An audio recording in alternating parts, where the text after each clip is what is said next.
All right, let's keep on crack-a-lacking like it's cool over here. Number seven. Find a third-degree polynomial function that has a given zeros, 2, 0, and -7. All right, so basically we're going to work backwards here. So since we know the roots, we can write roots as linear factors, and then we can multiply linear factors to find our third-degree polynomial. So let's see. If I have a root of 2, then that means I have a linear factor of x minus 2. If I have a root of 0, then that means I have a factor of just x. And so I'm just going to put that right here, because if I set this equal to 0, then that's how I get 0. And then -7 means x plus 7. Okay, so basically just multiply that out, and we're done. Let's first multiply these two guys out. X squared minus 2x. And then we're going to multiply that by x plus 7. So x squared times x is x cubed. X squared times 7 is a positive 7x squared. Negative 2x times x is a negative 2x squared. And then negative 2x times 7 is a minus 14x. All right, so we can combine these guys together. So x cubed plus 5x squared minus 14x. Kabam! And that right there is a third-degree polynomial. Going on over here, let's write this guy in vertex form. And so let's see, there's a number of different ways we can do this. How about this way? We'll just go ahead and do it by completing the square. The other way that I was thinking right now is if you found the vertex by using x equals negative b over 2a.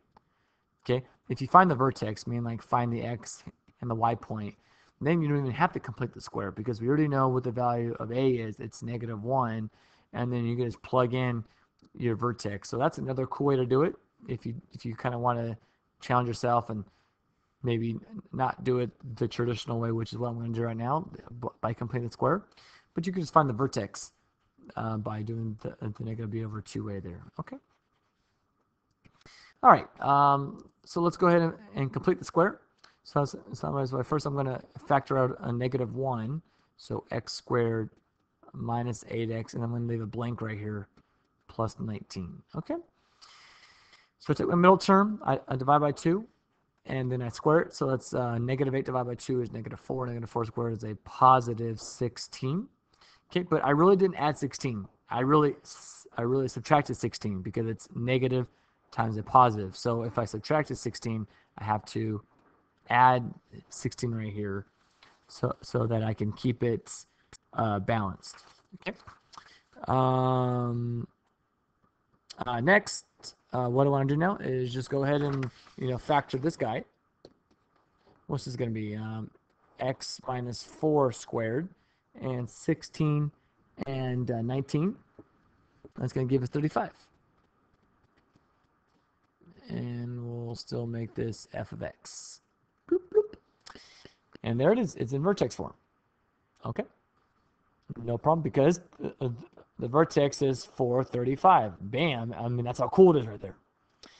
And last but not least, for this video at least, we have one more after this, the standard form of the equation of the parabola that has a vertex of 7, 5 that passes through this point. So we want to find some kind of parabola that fits this form right here, right?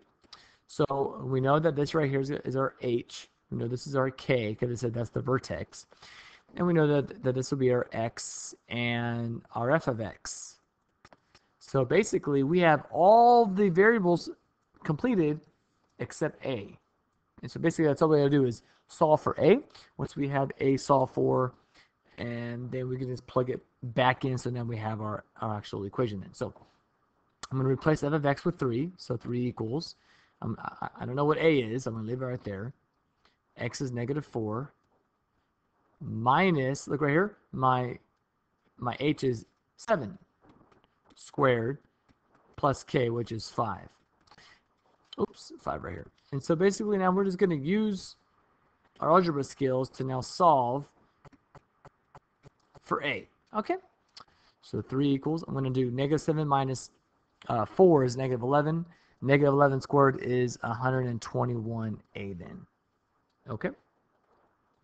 plus 5. Subtract 5, so it's negative 2 over 121a, which gives us a as negative 2 over 121. So now that we found a, we actually are now ready to write our standard form now, right? So f of x equals a, right? A, which is negative 2 over 121 times my x minus h, x minus 7 squared plus 5. And there would be our quadratic that has our a, which is our scale factor. It's going to stretch it, compress it right there. And then this is our vertex. Oops. What did I just do right now? What's going on? Let me see what happened here.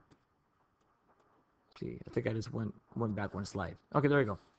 And so that's our final guy right there. I guess I'll stop then.